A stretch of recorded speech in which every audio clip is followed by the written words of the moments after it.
எடுத்து அனுப்பு எனக்கும் இருக்கு. ரொம்ப நாள் இருக்கு. வேணும் எடுத்து வரும்போது பாப்பாவுக்கு வேணும். என்னங்கக்கா விலை ஓவராக சொல்கிறாங்க? இதெல்லாம் இந்த டிசைன் பில்டிங் வீட்டில் இருக்குது. ஷோகேஸில் நம்ம இதில் வீட்டில் அழுக்காயிரம் தூசி பிடிச்சிரும். அனுப்புவியா? சந்தேகம்தான். குண்டு வில்லி வரணும்.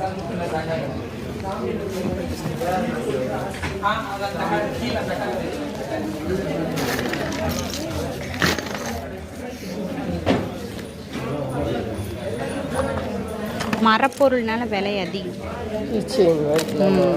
வாங்க. யூதுன்னு பாம்பு அப்படியம்மா. பாம்பு பொம்மை பார்த்தாலே பயமா. போன வாரம் முருகர் வாங்கி கொடுத்தா இங்கிலீஷ்க்கு